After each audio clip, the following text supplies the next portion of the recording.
จักปีแล้วอายุเจ้า80แล้วเดี๋ยวนี้บ่กำเนิด45อันก็พ45ลังเฮาบ่ปลอดพลังเฮาก็ใหญ่ซำนี้แล้ว โอ้ไปบ่ได้ไปคำโหยบ่ได้แม่อุ้มแต่เก่าแล้วบ่จับนี่นะแกว่งเลย เนาแต่เก่าดอกย้อนคนติบ่หานโดยจับแกว่งเลย โอ้ครับแกงยันย้อนแต่เก่าดอกโดยก็66ก็เฮาไปเรียนอยู่ฮานอยก็ โอ้3ปีอยู่นิ่งบิงแล้วเรียนอยู่งานในอยู่เมืองโฮจิมินห์là 3ปีlà học kỳ 7ปีhọc kỳ โดยครับเรียนจิตฟองhọc cấpเมื่อ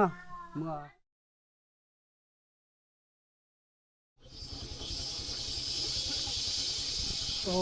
เท่านั้นแหละมีการถมแหละโอ้แต่ก่อนเฮามาทีมงานมาแจกของเนาะบ่จน หญ้าสุดแล้วอยู่นี่เป็นคืน มันเป็นคืนมันเป็นผักทีน อันนี้ได้แล้วนี่มา ใครแน่แล้วแบบนี้ตัวมันสั้นนั่นละแต่ว่าแต่ยามฝนตกอะไรมันก็สิลื่น ใช้กระส่วนเลยเนาะส่วน ขัวจมสะพานจมไปคนอื่นนี่นะ เป็นอย่าง เหยียบหินกันเมาไม่ได้บังตีนรถได้ไปต่อยเลย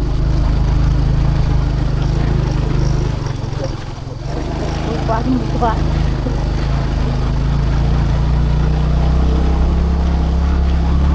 ข้างมาข้างดินแดงเนาะฝนตกมาก็พื้นแล้วเนาะมันเป็นดินด่างบ่ อันนี้ทางไปตัดสิทางลงตัดแม่นบอกได้น้ำตกสะดีโอ้คือนั่นแค่บันทึกโอ้ยมันเป็นบ่อลี้ลับเลยมันเป็นแหล่งท่องเที่ยวเป็นตะเย็บพาลงไปเบิ่งเลยนะสิ่งงามสูงน้ำไวเบ้าแล้ว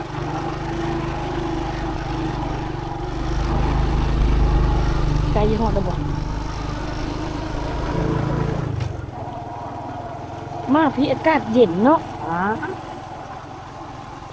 อากาศนี่แตกต่างจากที่อื่นนี่ได้ออกเย็นนะขี่รถมานี่มันสูงเลย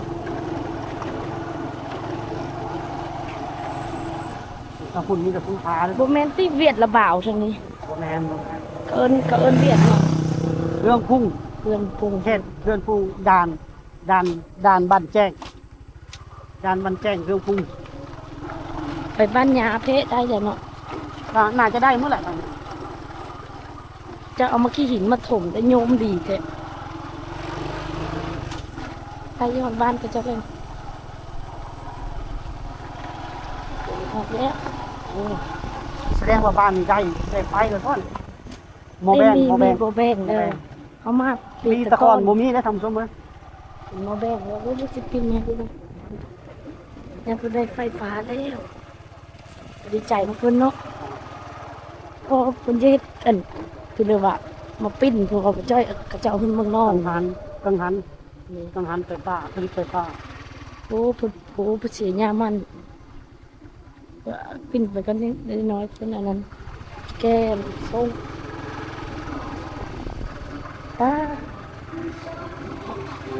ได้ไฟลงระบบคือมีเสียงกันถึงตู้เวียดนะยั่งเนาะยังได้โมแบงเลยดิโมแบงอักที่ตั้งโมแบงบ้านนี่ก็มีแต่มะกะเพราเด้นาเฮือนนาผมมีแต่มะกะเพราหมดดินพวกนี้มีฟ้าว่างเลยเนาะปลูกแบบ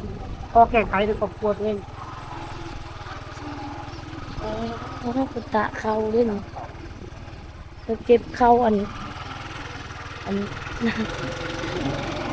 กุมนาลงตักเขานาแซงนาปังอยู่ที่เขาบริเฮ็ดนาปีเลยเฮ็ดนาปังชั่วโมงเฮ็ดนาฤดูเดียวแต่ว่าบริเฮ็ดพร้อมกันกับเดือน5เดือน6มันเพราะว่าบ่งามเพราะว่าเขาบ่งามไม่เฮ็ดนาแรงบ่งามเฮ็ดยามหนาวยามนั่นน่ะงามและนาปีบ่เฮ็ดเลยปลาเลยนาปีเพื่อนสามคนดังดื่มเลยเนี่ยเจ้าถ้าไปตักน้ำใส่ได้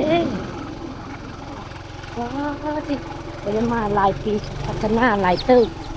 เนาะเจ้าเนาะนกขึ้นน้อยนึงนาตูม ก็คือติดน้ำอยู่ในเรือน แต่ว่ารู้สึกว่าจะนี่เห็นเรื่องก่อแล้ว โอ้มัน โอ้ เว นี่ท่อน้ำนี่ท่อน้ำ มีท่อน้ำอีได้เพิ่นดึงท่อน้ำมาแต่อันนั้นพุ่น น้ำข้าง โอ้มีหารอีกเฮาเคยหนังหั้นนะบ่จ้อยก็ผลิตท่อน้ำมาเรื่อยๆกระลุ่มอ่านอยู่แต่มาใช้นี่บ่จ้อย เอาแต่ต่อมันจะน้ำลิ้นอยู่แล้วน้ำจาก ลิ้น เขา เกิดภูเขาเห็นเนาะโอ้เพิ่นสิเฮ็ดเฮือนก่อเฮือนผู้หมดเลยได้ อันนี้คัด พุ่นน้ำบ่จ้อยพุ่นตังน้ำพุ่น ได้ล่ะ ไปช่วยนี่ ขวามือหรือซ้ายมือ นี่ คุณมันบ่เห็น เบิ่งกันพุ่นเบรกกันเนาะแก้เคือง โอ้ไปตามมื่นนั่นแถวนี้เนาะน้ำลิ้น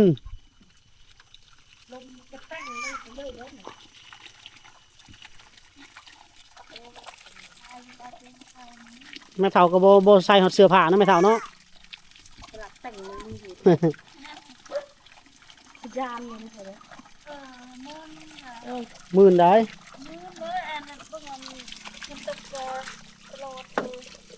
เป็นมา เอาเราเด้อป้าเออคุณน้ำมาจะสู้เลย น้ำลิ้นบ่ แม่น้ำเล่นอะไรน้ำเล่นมือก็ขาดมือก็ได้ โอ้มีมือขาดมีมือได้อยู่บ่ ยำคนตกคนมาตกก็มาทานคนมาตกก็มา บ่จักเฮาตำทางเพิ่นบ่ ไม่ได้โอ้ยแต่ทำเล่น โอ้ดูตะและไหน เนาะได้แม่เลยตายแล้ว โอ้ยโอ้ยโอ้ยเอารถจักรแกไปนี่เลย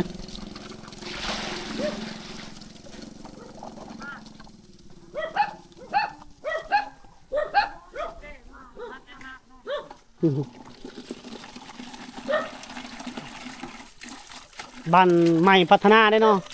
วันชัยพัฒนามันเงียบได้มันทำคือดอกพัฒนาพี่ บ้านใหม่พัฒนาแต่ยังบ่ทันได้พัฒนาเนาะ แบบมึงอันนั้นพัฒนาก็เอาซื้อไปก้อน เอาซื้อไปก่อน นี่นะเฮือนพัฒนาเนี่ย โดย เราจะมาเพื่อนมาเต้าพี่เพื่อนพูด เสียงตำเข่าบ่ พักลัดก็ช่วยหนึ่งเลยช่วยหนึ่งก็ยากเกิด ทางข้างหน้าบ่ได้ตำเข่าเลย กับข้าว ยังบ่ได้เข้า หลายจะเพิ่มมาตั้งนาน อืม หมดบ้านนี่แหละหมดบ้านเอาบนเดียวนี่บ่แม่น บ่อนเดียวนี่บ่น้ำหมดบ้านนี่ บนเดียวเลยกับบ้านนั้นเนี่ยมันแห้งเจอมันเนาะ โดยต่อ เพิ่นเอาต่อไปที่นี่มาบอกเป็นปุ๊บต่อมือถ้าต่อมือกลางคืนกลางเว้นก็ต่อไปได้ถ้าต่อบนพวกเขา อืม เอาเนี่ยน้ำเย็นนี่นะทำให้ตาไปอาชิชิพอเลยเอาให้ใส่ โอ้นี่ปลาเต่าเพิ่นมา ที่ยากกันนะเอาให้ตาของเฮียในช่องล่างเลยทอเลยจะก็168 เมตรคอดเรียพุ่น 968 เมตรใส่ท่อยางนี่ Ừ. ต่อมาแต่ผู้ โอเตผู้ โครงการ ฮอตมาเท่านี้ช่องมานี่บ้านอื่นนั้นแค่มัน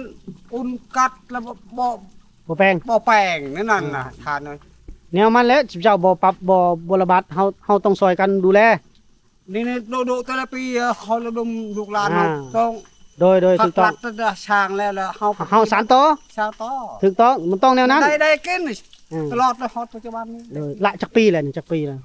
แต่ชุนชี แต่ปี1904บ่ ท่อนยอเฮ็ดตอนนั้นนะไอ้ เรื ย อ อดไอ้ใดนะ หรือว่าปี2004 1900บ่ 2,000ชุนชี ปี ปฏิบัติเฮ็ดยอมตะบดน่ะ 2004โดย เขาก็2006มีชีวิต โอ้ลงมือเฮ็ดปี 2004และปี2006สำเร็จ เด็ด โอ้เจ้า เฮียนชอบปีนี้ โดย นี่จ้ะ โครงการนำลินเนาะ ของการ แล้วก็ แต่เก่าเนาะ หลังจากที่เฮ็ดแล้วเฮา เว ก็ ลาอยากได้ไฟฟ้าได้ดอกทางได้น้ำนะ โดย มันเฮ็ดน้ำก่อน เอาตัวใดสำคัญก่อนเอาตัวใดสำคัญก่อน น้ำมันเวียดอยู่ถึงน่ะ โดยถูกต้องแล้วพระเฒ่าเจ้านำพาสะบานเฮาต้องหลังจากเพิ่นมอบมาแล้วเฮาก็ต้องสานต่ออยู่ไสคือกันเมิดคันบ่เฮ็ดมันก็บ่ได้เลย พอได้ยาวเลย โดยถูกต้องแล้วถูกต้องสมเชยตัวนี้ พักรับช่องให้ กินให้ โดย สบายสะดวกมาบ่แปลง เนี่ยทางมาเพี้ยนใครบ่แม่เพื่อนใครแม่ตัวมันมดคนนี้เลย เมื่อละบ่ ใช่นู่น โอ้หน่อไม้ยังเราเอามาปอกนี่ ไม่ชอบ หน่อไม้ซอดบ่เจ้าทางใดเฮือนเจ้านะเฮือนเจ้าอยู่ นะคะ อ่า นึกนั่นเลือดทายอยู่ เจะเว้าลาวเป็นเด้ขอยก็ถามเลย เลยอยู่นายถ้าเพื่อน เอ กัน อได้ลูกจักคนแล้วเจ้านะ คนหนึ่ง มาแต่บ้านได้เจ้าเอาเป็นไผ่ ก็ เป็น อยู่บ้านนี้แหละ เอาผัวกับอยู่บ้านนี้ พวกเคยอยู่ลูกกบ้าง เออ เรามาอยู่นี่ เออ เราประเกตนะเนาะ ลูกสาวบ่นั่น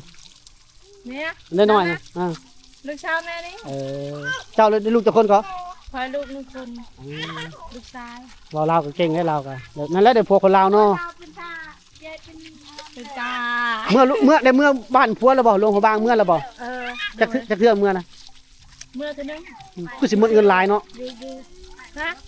เจ้าว่าผัวคนนั้น ลงหัวบาง โอ้โต คือสิหมดเงินหลายเนาะเมื่อเนาะ เมื่อเงินได้ ได้บ่10ล้านเมื่อฮอดพุ่น ถูกไหมจำนั้นคือเลยลูกหาได้ ได้บ่10ล้านเมื่อพุ่น เยอะเลยบ่ฮอด บ่ฮอดเนาะ แม่ผัวล่ะน่ะเลยและบ่อ้อเยอะอันอ้อหลังทีอ้อเพียไก่อลีเนาะ ไกลแล้ว เดี๋ยวนี้สบายแล้วมีรถไฟเนาะด้วย โดนแล้วเมื่อเนาะโดนแล้วเนาะ มีรถไฟมันเมื่อแต่ปี2019 อืม โอ้หลายก็ได้หลายปี บ่ได้รถไฟแล้วเมื่อมาอีกวันนี้หาเงินได้แล้วเมื่ออีก เมื่อแล้วตอนรถไฟมีเมื่อละยังเดี๋ยวนี้สบายยังเงินรถไฟแล้วเห็นหมู่คนไปลิ้นไปสบายขี่รถกับมีมวย ได้ผัวคนลาวแล้วบ่ได้เมื่อเฮือนผัวเนาะ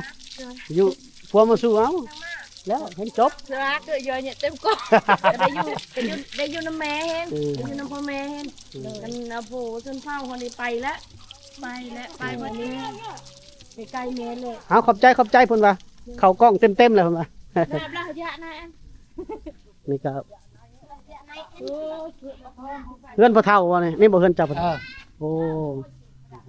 สร้างจากปีแล้วพ่อเฒ่าใส่เสาปูนเนาะพร้อมกันเลย พร้อมกันนี่นะ ปี04 เวียดเอามาโปรนี่ กระเบื้อง เวียดมันทางเวียดไทย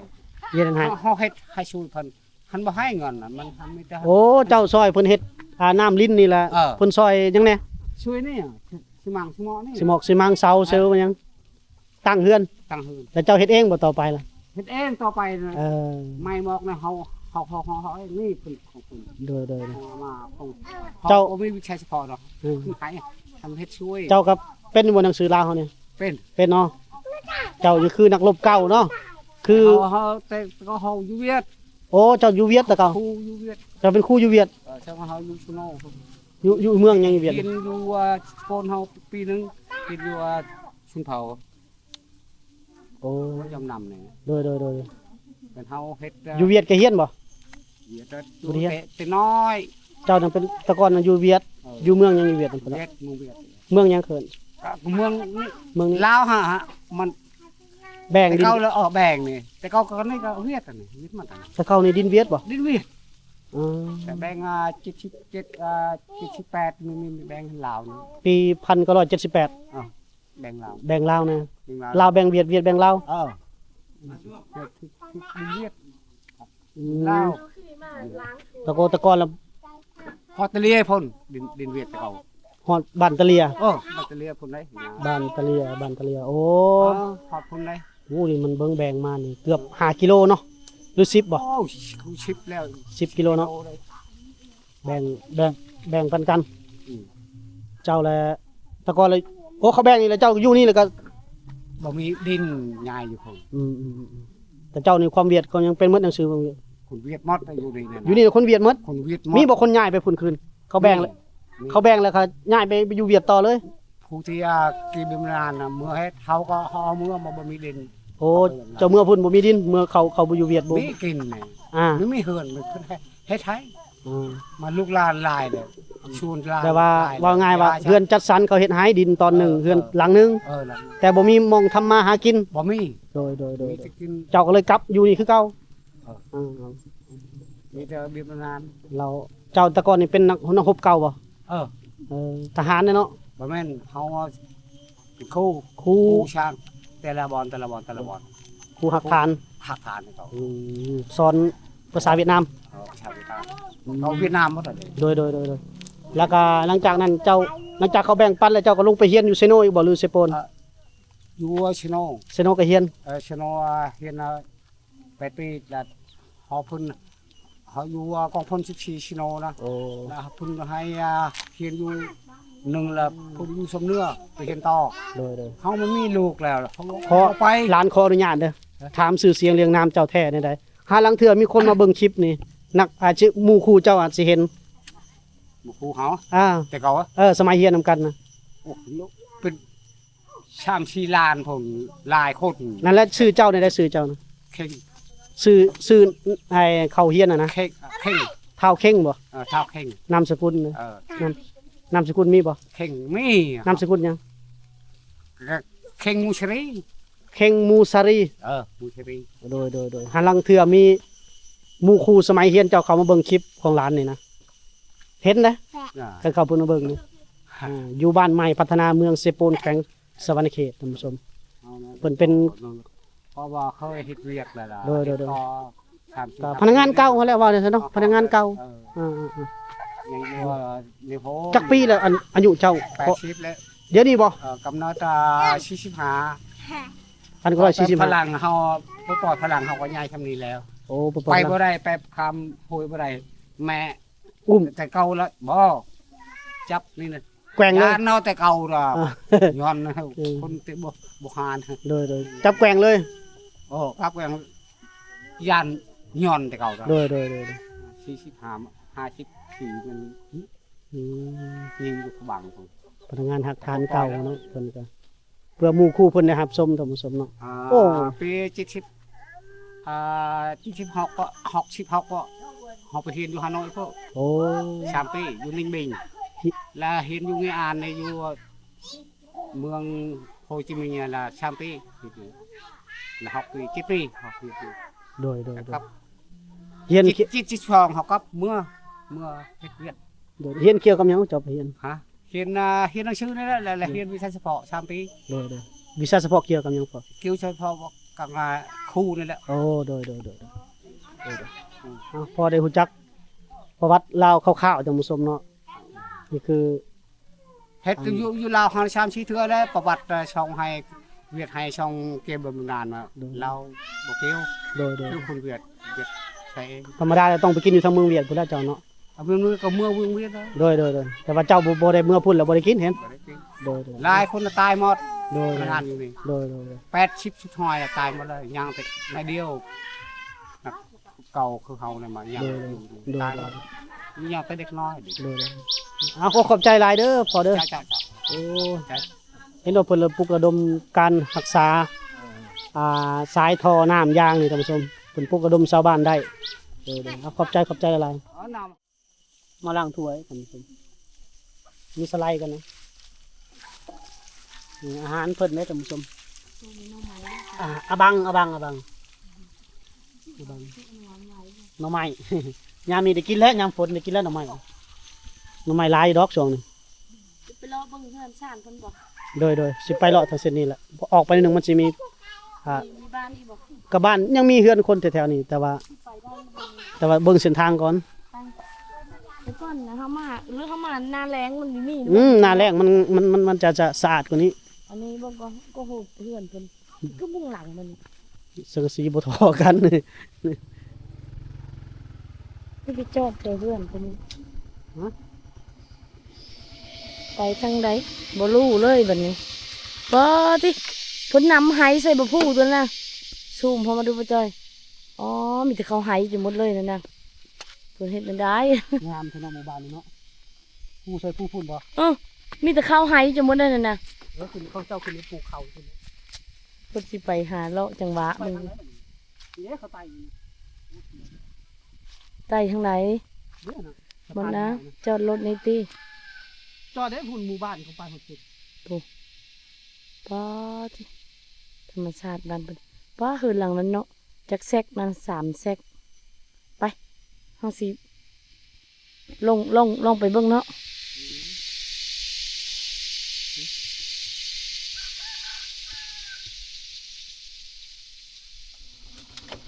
นี่รถเข้ามาหา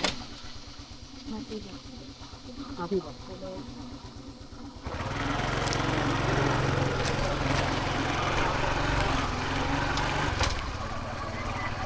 นี่เด้ทางโอ้ยทางกันนี่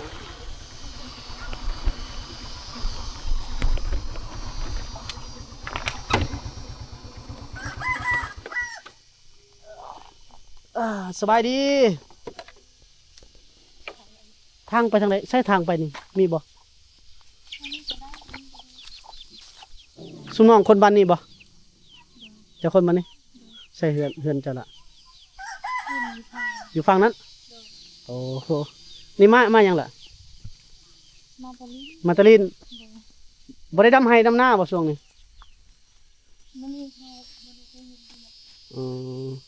เอาย่างนำกันก็ลมนำกันก็ย่างไปบอก สิลมนำกันก่อนก็บ่โอ้เนาะเขาลุยนี่ก็ไปเลย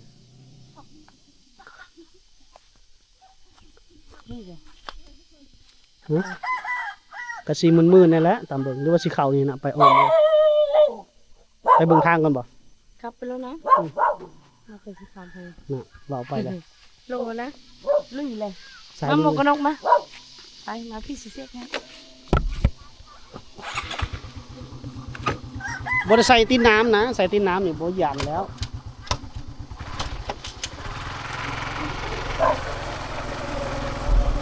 ทางไหนจ้ะฮะ โอ้โห ก็สิเลิกเนาะ คุณเราบอกนี่ไปนี่ ไปพุ่นบ่ นี่ เอา เรา ชาว นี่ ไทยพุ่นกินกล้องไปเลย นี่ลิฮันระวังตกหนอง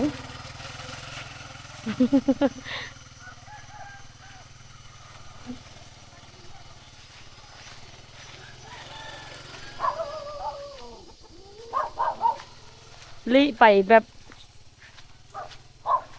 เขามาตะก้อนมาหน้าแรงเนาะเขาทางนี่ก็สะดวกสบายค่อยพาไปนี่เลยอันนี้มันหน้าฝนแล้วมันจะเปื้อนแล้วคือบ้านเฮากับเปื้อนคือกัน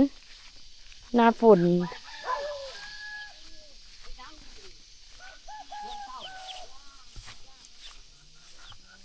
เดี๋ยวว่าเพิ่นคอยได้ เนาะบ่จ้อยเพิ่นจับบ่เพิ่นมักกะเพรา ต้นกาแฟได้ยัง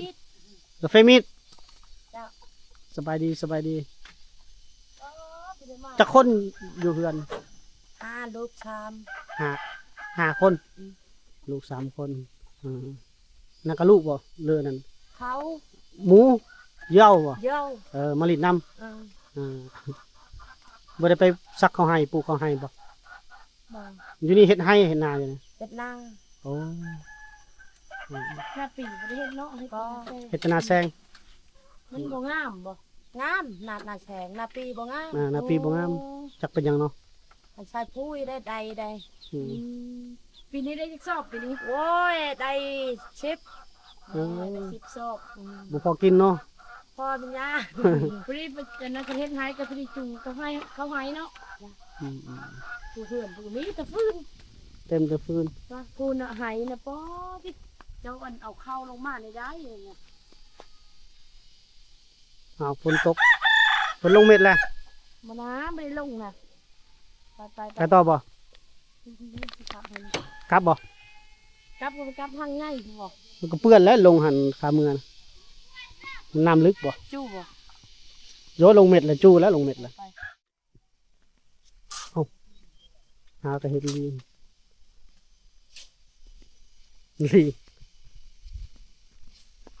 ยังบ่ได้ใช้ไฟฟ้าเลยท่านผู้ชมหม้อแบงเขาเห็นแล้วบ้านนะเนาะเขาเจ้ายังบ่ใช้ไฟฟ้าชายแดนติดต่อกับเวียดนามท่านผู้ชมเนาะอีกกิโลหนึ่งนิยมปลูกหมากกาแฟเห็ดนาปังบ่ได้เห็ดนาปีเนาะแต่ขายหมากกาแฟนี่ส่งให้กับชาวเวียดนามเบิ่งดินเขาเจ้าท่านผู้ชม